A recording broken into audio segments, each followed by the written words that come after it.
झोली में कुछ सपने लेकर भर कर जेबों में आशाएं, दिल में है अरमान यही कुछ कर जाएं, कुछ कर जाएं। सूरज सा तेज नहीं मुझ में, दीपक सा जलता देखोगे। सूरज सा तेज।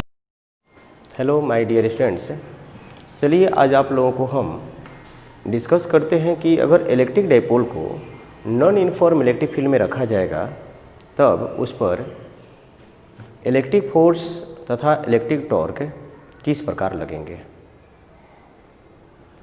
इसके पहले आप लोगों ने यह देखा था कि यदि इलेक्ट्रिक डाइपोल को यूनिफॉर्म इलेक्ट्रिक फील्ड में रखा जाएगा तो उस पर नेट फोर्स हमेशा जीरो होता है, चाहे डाइपोल का इलेक्ट्रिक फील्ड में ओरिएंटेशन कैसे भी हो। लेकिन उस पर टॉर्क ज़ीरो नहीं होता था, सिर्फ दो स्थितियों को छोड़कर, जब इलेक्ट्रिक डाइपोल इलेक्ट्रिक फील्ड के अलॉन्ग होता था यानी उसके पैरेलल या एंटी पैरेलल होता था तब, और उस पर टॉर्क का जो फॉर्मूला होता था वो था पी क्रॉस ई और उसका मैग्नीट्यूड होता टॉ बराबर पी साइन थीटा। तब देखते हैं कि अगर नॉन यूनिफॉर्म इलेक्ट्रिक फील्ड में रखेंगे तो हम लोग के इलेक्ट्रिक डाइपोल पर क्या गड़बड़ होगा। तो देखो, जैसे कि कुछ हम लोग विचार करते हैं, हम कुछ बहुत एक छोटा केस लेते हैं। छोटा केस ये मान लेते हैं कि मान लो कि आपका यह कुछ पॉजिटिव एक्स एक्सिस है और हमारा जो एक वेरिएबल इलेक्ट्रिक फील्ड है वह एक्स एक्सिस के अलोंग तो है,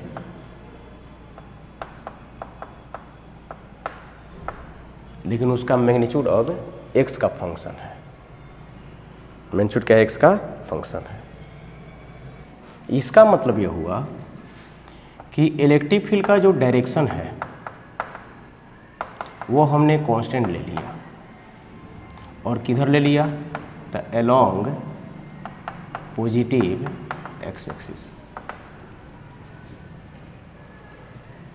बट उसका जो मैग्नीट्यूड है वो हम लोगों को अब कांस्टेंट नहीं है। जैसे से हम x की ओर बढ़ा रहे हैं तो e भी हमारा क्या कर रहा है? बढ़ रहा है। ऐसा हमने मान लिया, एज्यूम कर लिया। तो देखो फिर से उसको थोड़ा सा अगर देखें तो यानी अगर यहाँ पर इलेक्ट्रिक फील्ड मान लो कि कुछ हमारा है तो यहाँ पर इलेक्ट्रिक फील्ड का मैग्नीट्यूड और अधिक हो जाएगा, यहाँ पर और अधिक हो जाएगा, यहाँ पर ये और अधिक हो जाएगा, यहाँ पर और अधिक हो जाएगा। यानी जैसे हम पॉजिटिव एक्स की हो जा रहे हैं हमारा इलेक्ट्रिक फील्ड बढ़ रहा है। ठीक है, जैसे एज्यूम कर लो कि यहाँ पर इलेक्ट्रिक फील्ड का जो मैग्नीट्यूड है कुछ हमारा कितना है? E1 है और यहाँ पर कितना है? कुछ E2, यहाँ दोनों पॉइंट पर। और हमने क्या किया कि एक इलेक्ट्रिक डाइपोल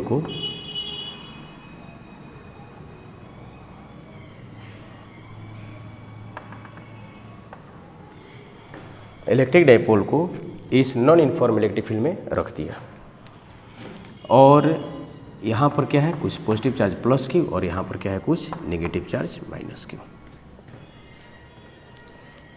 तब हम आपसे पूछेंगे कि पॉजिटिव चार्ज पर अब कितना फोर्स लगेगा। ये जो पॉजिटिव चार्ज है इस पर कितना फोर्स लगेगा? तो बताओ, इस पर जो पॉजिटिव चार्ज पर जो फोर्स होगा वो कुछ अगर F2 कह लें तो उसका जो मैग्नीट्यूड हो जाएगा कितना होगा? Q चार्ज का मैग्नीट्यूड एंड टू यहाँ पर इलेक्ट्रिक फील्ड कितना? कुछ मान लो ET, Q इंटू E2। अब बताओ इस नेगेटिव चार्ज पर फोर्स कितनी हो जाएगी? तो कि उसकी डायरेक्शन क्या होगी? तो इलेक्ट्रिक फील्ड का अपोजिट डायरेक्शन में। इसको कुछ F1 कह लेते हैं। इसका मैग्नीट्यूड कितना हो जाएगा बताओ? तो चार्ज का मैग्नीट्यूड कुछ लिख लेते हैं Q इंटू इलेक्ट्रिक फील्ड का मैग्नीट्यूड कितना है? कुछ E1, यानी F1 बराबर हमारा हो गया Q इंटू E1। तब आपसे पूछा जाएगा कि बताइए कि क्या पॉजिटिव और नेगेटिव चार्ज पर जो फोर्स का मैग्नीट्यूड है वह समान है कि डिफरेंट है? सेम है कि डिफरेंट है? आप ऑब्वियसली कहोगे कि चूंकि सर पॉजिटिव चार्ज के लोकेशन पर जो इलेक्ट्रिक फील्ड E2 है वह नेगेटिव चार्ज के लोकेशन पर जो इलेक्ट्रिक फील्ड E1 से उससे क्या है? बड़ा है। यानी E2 का मान E1 से बड़ा है, तो इसका मतलब साफ बात है कि F2 का मान भी F1 से क्या हो जाएगा, बड़ा। F2 का मान भी F1 से क्या हो जाएगा, बड़ा। तब साफ हुआ कि उस पर जो नेट फोर्स है वो कितना हो जाएगा, तो F2 माइनस F1। क्लियर हो गया। तो यानी यहाँ से अभी निष्कर्ष निकला कि यदि आप इलेक्ट्रिक डाइपोल को नॉन यूनिफॉर्म इलेक्ट्रिक फील्ड में रखिएगा तो उस पर फोर्स जीरो नहीं भी हो सकता है, यानी इस पर फोर्स जीरो नहीं हुआ, नेट फोर्स जीरो नहीं हुआ। अब बात कर लेते हैं टॉर्क की, तो बताओ यहाँ पर किस इंस्टेंट पर अगर इसकी डाइपोल मोमेंट की बात करें तो डाइपोल मोमेंट का डायरेक्शन क्या होता है, नेगेटिव टू पॉजिटिव। तो यह कुछ हमारा वेक्टर P हो गया। वेक्टर P का डायरेक्शन क्या है, नेगेटिव टू पॉजिटिव चार्ज। तो जो टॉर्क हम लोग पहले पढ़े थे वो टॉर्क बराबर क्या होता था बताइए, तो vector P across vector E। तो मान लो कि यहाँ पर कुछ इलेक्ट्रिक फील्ड कितना है, कुछ वेक्टर E हो, तो अगर टॉर्क की बात किया जाएगा तो टॉर्क का मैग्नीट्यूड कितना हो जाएगा, तो PE असाइन थीटा। और फिगर में क्या है, इन फिगर आप देख सकते हैं कि जो वेक्टर P है वो वेक्टर E के डायरेक्शंस में है, यानी थीटा का मान कितना है, 0 डिग्री। तो टॉर्क बराबर कितना हो जाएगा बताइए, PE असाइन 0 डिग्री बराबर 0। तो टॉर्क बराबर कितना हो गया, 0 आ गया।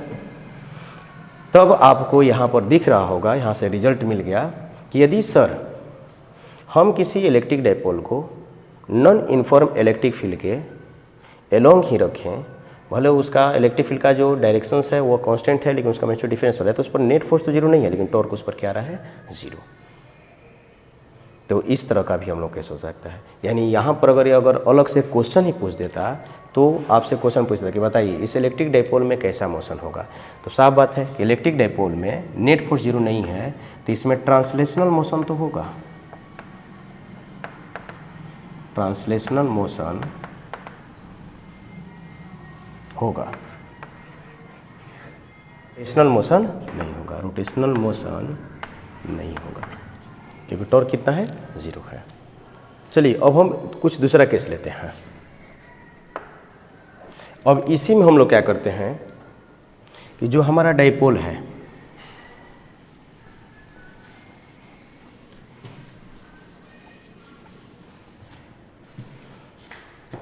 अब इसी क्वेश्चंस में क्या करते हैं कि डाइपोल का जो हम लोग का लोकेशन है उसको हम बदल देते हैं। जो डाइपोल क्या हम क्या करते हैं कि कुछ इस तरह से रख लेते हैं,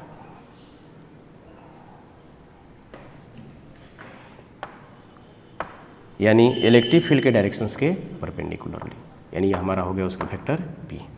और यहाँ पर अगर उसका कहें कि सर उसका नेगेटिव चार्ज है और ये इस पर क्या है, कुछ पॉजिटिव चार्ज है, तो बताओ अब फोर्स क्या हो जाएगा। तो अब देखिए, अब डाइपोल के नेगेटिव और पॉजिटिव दोनों पर अगर इलेक्ट्रिक फील्ड का अगर हम स्टैंड देखें तो अगर इलेक्ट्रिक फील्ड का मैग्नीट्यूड अगर E कुछ हम कह लें तो यहाँ पर फोर्स कितना हो जाएगा बताओ।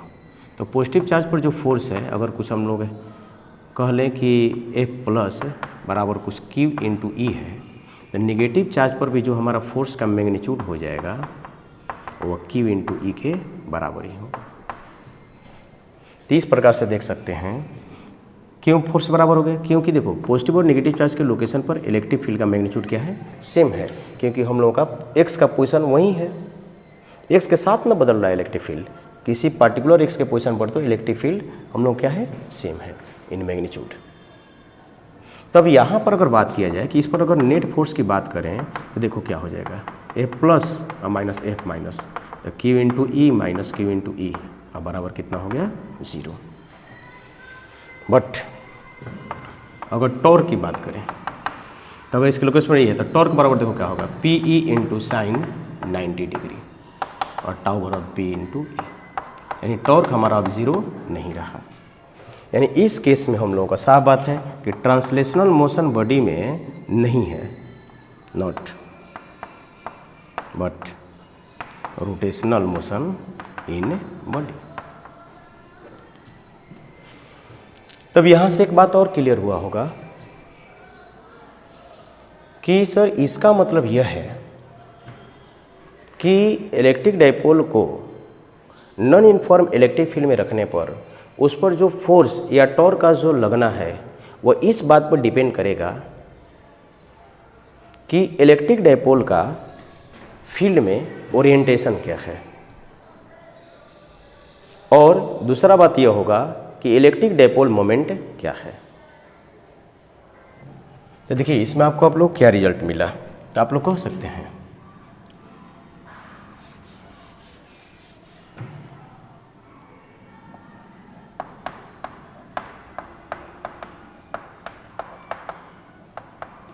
Electric force and torque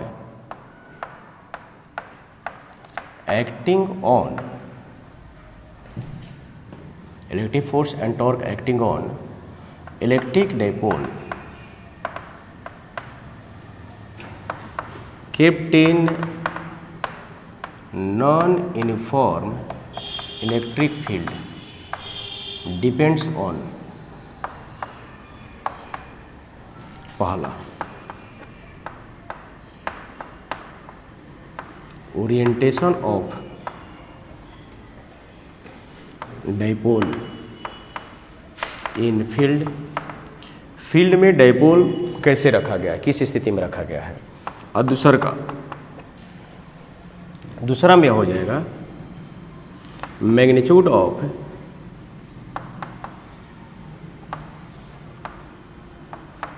electric dipole moment. Electric dipole moment का मैग्नीट्यूड क्या है, और तीसरा में जो हम लोगों का हो जाएगा the rate of change in electric field,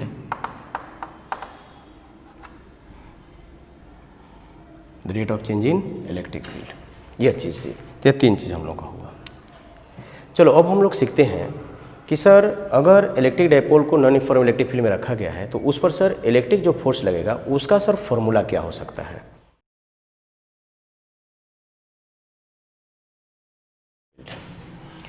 तो देखो तो एकदम सिंपल से बात है, हम ऐसा करते हैं कि हम एक एक्स एक्सिस मान लेते हैं और एक्स एक्सिस पर ही हम एक डायपोल कंसीडर कर लेते हैं।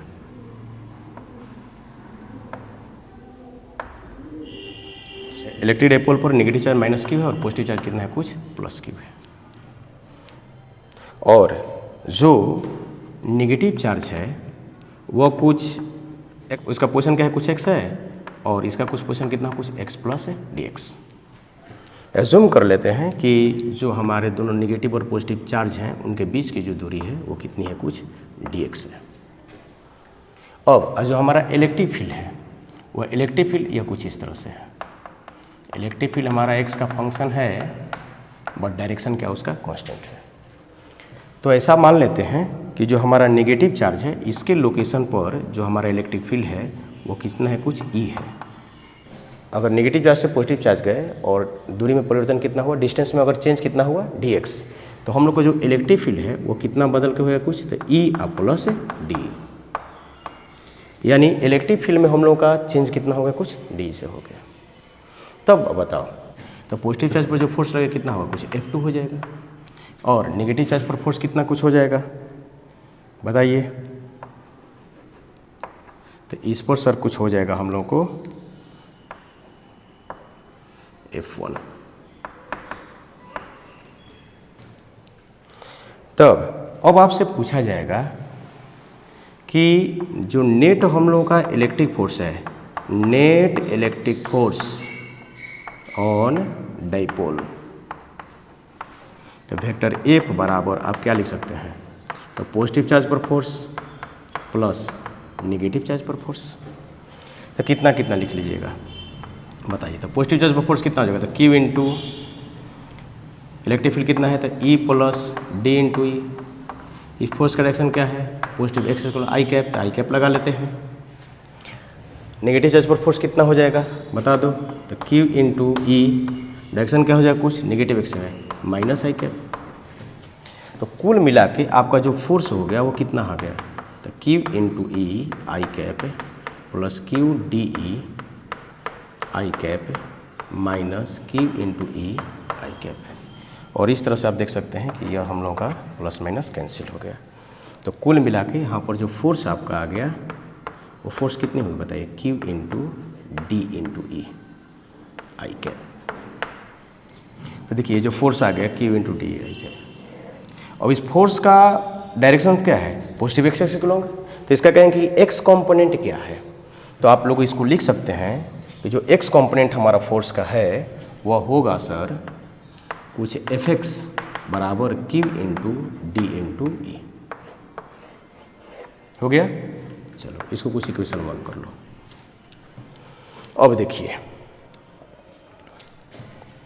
अब अगर यहाँ पर हम बात करें कि हमारा इसका डाइपोल मोमेंट क्या है सर, तो देखिए इसका हम लोग का जो डाइपोल मोमेंट है वो कितनी हो जाएगी। तो जो डाइपोल मोमेंट होता है उसका डायरेक्शन क्या होता है, नेगेटिव टू पॉजिटिव। तो डाइपोल मोमेंट को कुछ पी मान लेते हैं, वेक्टर पी। तो वेक्टर पी बराबर आप क्या लिख लोगे बताओ। डाइपोल मोमेंट का मैग्नीट्यूड क्या होता है, तो किसी एक चार्ज का मैग्नीट्यूड प्लस या माइनस किसी का एक के ले लो, तो कितना ले क्यू। इसके बाद दोनों के बीच का दूरी कितना होगा कुछ डी एक्स, और उसका डायरेक्शन क्या है तो आई कैप। और यहाँ पर भी एक राज छुपा है कि अगर डाइपोल मोमेंट का अगर हम लोग एक्स कंपोनेंट देखें तो पी एक्स बराबर कितना हो जाएगा, क्यू इंटू डी एक्स। क्योंकि यहाँ पर भी जो डाइपोल मोमेंट है वो हम लोग का पॉजिटिव एक्स एक्सिस के लॉन्ग है। यहाँ पर हमने सब स्पेशल लिया है ताकि आपको यह आसान लगे, ठीक है। तो देखिए अब हम क्या करते हैं कि इसको कुछ इक्वेशन 2 कह लिए। तो ज़रा गौर करो, अब हमको फोर्स का एक्सप्रेशन निकालना था डाइपोल मोमेंट के टर्म में। तो हम लोग क्या करेंगे, यह जो हमारा इक्वेशन 1 था फ्रॉम 1, तो फ्रॉम 1 से आप क्या लिख सकते हैं, F x Q into D. अब आप क्या करो कि इसमें डी एक्स से गुना कर दो और डी एक्स से भाग दे दो। क्यों सर, क्योंकि क्यू इंटू डी एक्स गुना करने से यह पी एक्स हो जाएगा और डी एक्स आ जाएगा। तो देखिए डी बाई डी एक्स हो जाएगा तो एफ एक्स बार हो जाएगा Q into D x into ऐसा कर दिए D by D x. D x हमने गुना कर डी एक्स से भाग दिया तो कट के फिर इतना ही आ जाएगा, कोई अंतर नहीं पड़ेगा। लेकिन हम लोगों का काम हो गया। देखो अब एफ एक्स बराबर हो जाएगा Q into D x, from 2 से क्या लिख सकते हैं पी एक्स इंटू ये कितना हो गया डी डी एक्स।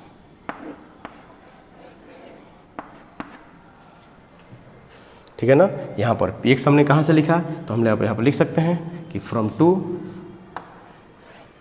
यहाँ पर लिख सकते हैं कि फ्रॉम 2 पी एक्स जो है वो बराबर है क्यू इंटू डी एक्स के। तो इस प्रकार से आपने देखा कि इस स्पेशल केस में जो हम लोगों को डाइपोल पर जो फोर्स होगा वो कितना होगा, कुछ एफ एक्स बराबर P x into D by D x. अब तो चलिए, तो देखिए हम लोगों को अब कंसेप्ट क्या मिला। तो कंसेप्ट में देखो मिल गया आपको कि एफ एक्स बराबर पी एक्स और डी बाई डी एक्स, चाहे इसको डी डी एक्स कर सकते हो। तो एफ एक्स क्या है, force on dipole along x axis. P x क्या है, तो component of dipole moment along x axis. और डी डी एक्स क्या है, और डी डी एक्स के बारे में लिखना चाहते हैं तो क्या है, तो the rate of change in electric field with respect to x. हो गया। सिमिलरली आप अगर ऐसे लिख सकते हैं वाई के लॉन्ग अगर आपको फोर्स लिखना है तो याद रखना सिर्फ डाइपोल मोमेंट का हम वाई कंपोनेंट ही लेंगे, और इलेक्ट्रिक फील्ड भी हमारा क्या होना चाहिए, वाई के लॉन्ग ही चेंज करना चाहिए।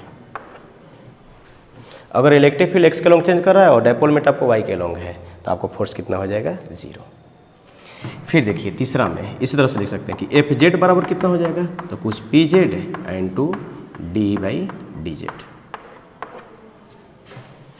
और टॉर्क के लिए अभी तो लोग कुछ खास फॉर्मूला हम लोग डेवलप नहीं करेंगे, जो हम लोग टॉर्क के लिए यूनिफॉर्म इलेक्ट्रिक फील्ड पढ़ेंगे उसी के बदौलत हम लोग को अभी तक सवाल बन जाएगा।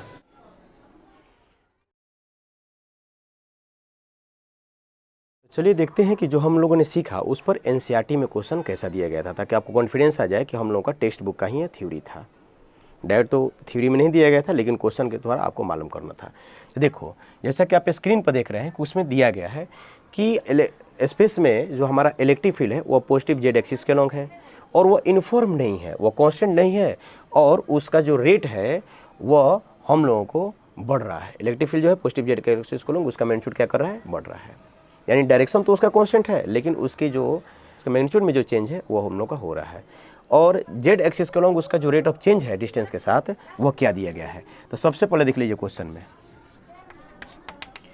मान लो कि जिसे इसको हम लोगों ने जेड एक्सिस कह लिया, तो क्वेश्चन में क्या दे रहा है कि जो हमारा इलेक्ट्रिक फील्ड है वो जेड एक्सिस के अलॉन्ग है, और क्या कर रहा है, इंक्रीज कर रहा है, ठीक है ना। और जो इसका रेट है वो रेट दिया गया है कि डी ई डी जेड बराबर कितना दिया गया बताओ, 10 के पावर 5 न्यूटन पर coulomb per metre. Electric field का क्या हम लोगों का होता है यूनिट, न्यूटन पर कूलम, डिस्टेंस का मीटर, इतना दे दिया। इसके बाद आपको कह रहा है कि आप इसमें एक सिस्टम जो रखा गया है उस पर आप फोर्स और टॉर्क निकालो। यदि वह जो हम लोगों का डाइपोल है उसका जो डाइपोल मोमेंट है वह जो मैग्नीट्यूड में है कितना, 10⁻⁻7 कूलम इंटू मीटर, और उसका डायरेक्शन क्या है, तो नेगेटिव जेड एक्सिस का अलॉन्ग। देख लीजिए तो इस तरह से हमारा जो उसका डायरेक्शन क्या हो जाएगा, तो -k कैप। तो यहाँ से आप पी जेड निकाल सकते हैं। तो पी जेड बराबर कितनी हो जाएगी बताइए, तो 10 के पावर -7 कूलम इंटू मीटर, और -n के साथ, क्योंकि कॉम्पोनेंट हम लोगों का नेगेटिव भी हो सकता है। तो अब उसमें क्वेश्चन में कह रहा है कि बताइए वो जो सिस्टम है, डाइपोल सिस्टम है, उस पर फोर्स और टॉर्क कितना लगेगा। तो फोर्स तो आसानी से आप निकाल सकते हैं, बताइए फोर्स कितना हो जाएगा। तब इस पर जो फोर्स है हम लोग को हो जाएगा कुछ एफ जेड बराबर P Z into D D Z. तो देखिए पी जेड का वैल्यू कितना रख दें, तो -10 के पावर -7 कूलम इंटू मीटर, और डी डी जेड कितना दिया गया है, तो 10 के पावर 5 न्यूटन पर कूलम इंटू मीटर। तो देखिए coulomb into metre, coulomb into cancel, तो अब यहाँ से आप एफ जेड बराबर कितना लिख सकते हैं, तो -10 के पावर -7 गुना 10 के पावर 5 न्यूटन। तो कितनी हो जाएगी बता दो, तो -10 के पावर -2 न्यूटन। यानी हमारा जो फोर्स हो जाएगा, जो फोर्स हो जाएगा वो क्या हो जाएगा, तो 10 के power -2 Newton along negative Z axis. ये हमारा आंसर हो जाएगा। अब इसमें क्वेश्चंस में टॉर्क भी पूछ रहा था, तो बताओ टॉर्क क्या हो जाएगा। तो टॉर्क, तो जो हमारा डाइपोल मोमेंट है वो किधर है बताओ, डाइपोल मोमेंट किधर है, नेगेटिव जेड के अलॉन्ग। यानी पी और ई के बीच का एंगल कितना है, एंगल बिटवीन, अगर बात करें कि पी एंड ई यानी थीटा बराबर कितना है, तो 180 डिग्री। तो टॉर्क बराबर कितना, कुछ पी ई, अगर हम लोग साइन 180 का है तो साइन 180 का मान कितना होता है, 0। तो टॉर्क बराबर कितना हो जाएगा। इस तरह से टॉर्क के लिए तो खास एक्सप्रेशन से नहीं अभी तो लोग को पढ़ना है, लेकिन इस तरह से हम लोग काम कर सकते हैं। समझ में आ गया। तो कहीं ना कहीं आपके दिमाग में आ गया कि हाँ सर एनसीईआरटी के टेक्स्ट बुक में भी इस पर सवाल था। यानी वेरिएबल इलेक्ट्रिक फील्ड में, नॉन यूनिफॉर्म इलेक्ट्रिक फील्ड में हम लोग का इलेक्ट्रिक डाइपोल क्या होता है उसको हम लोग को पढ़ना है। देखो कुछ इस तरह का आपको एक हमने क्वेश्चन दे दिया गया। मान लीजिए कि आपको एक पॉजिटिव चार्ज दे दिया क्यू, और इससे कुछ x दूरी पर आपको एक शॉर्ट डाइपोल दे दिया गया है P। हमारे पास क्या है, एक शॉर्ट डाइपोल है, बहुत छोटा डाइपोल, यहाँ से कितनी दूरी पर रखे x। तो कह रहा है कि बताइए कि in figure force on dipole due two point charge plus Q क्या है। तो सोचिए क्या होगा। तो ज़रा गौर करो, इसको आप लोग कैसे बना सकते थे। तो इसको हम लोग एकदम सिंपल आइडिया सोच सकते हैं कि जो डाइपोल मोमेंट के लोकेशन पर है हमारा इलेक्ट्रिक फील्ड क्या होगा। तो हम लोग देखो इसमें करते एफ एक्स बराबर कुछ डाइपोल का एक्स एक्सिस का लॉन्ग कंपोनेंट, इधर मान लेते हैं कुछ x axis P x into D D x. तो जरा गौर करो एफ एक्स बराबर क्या हो जाएगा। तो डाइपोल मोमेंट पूरा क्या है, एक्स एक्सिस को लॉन्ग है, तो उसका हम लोग का कितना हो जाएगा। तो पी एक्स बराबर कुछ पी हो जाएगा डी डी एक्स। तो पॉजिटिव चार्ज के कारण डाइपोल मोमेंट के लोकेशन पर, डाइपोल के लोकेशन पर, पॉजिटिव चार्ज के कारण डाइपोल के लोकेशन पर इलेक्ट्रिक फील्ड का मान क्या होगा। तो यहाँ पर अगर इलेक्ट्रिक फील्ड का वैल्यू देखें तो देखो यहाँ पर जो इलेक्ट्रिक फील्ड हो जाएगा वह ई का वैल्यू कितना के बराबर हो जाएगा। तो जो ई है वो कितना होता है, के क्यू अब बटा में एक्स स्क्वायर। किसी पॉइंट चार्ज का इलेक्ट्रिक फील्ड क्या होगा, के क्यू बाई एक्स स्क्वायर। इधर कुछ डाइपोल मोमेंट के लोग इतना कुछ होगा, और क्या है ये क्या है, एक्स का क्या है कुछ यहाँ पर फंक्शन हो जाएगा। तब यहाँ पर क्या करते कि इसको डाल देते डी, इस पर कितना लिखता है के क्यू बाई एक्स स्क्वायर, फिर कितना डी एक्स, और के का वैल्यू आपको पता है ना 1/4 होता है। तो इस तरह से पी इंटू जो कॉन्स्टेंट है बाहर कर लीजिए, तो के क्यू कॉन्स्टेंट है, डी एक्स के पावर -2 डी एक्स, इस तरह से एफ एक्स हुआ। तो कुल मिला के एफ एक्स बराबर कितना हो जाता है, तो के पी क्यू, और इसका हम लोगों का डिफ्रेंशिएशन कितनी हो जाएगी, तो पावर में कितनी है -2, एक्स के पावर -2 -1, तो कुल मिला के हो जाएगा के पी क्यू -2 और एक्स के पावर -3।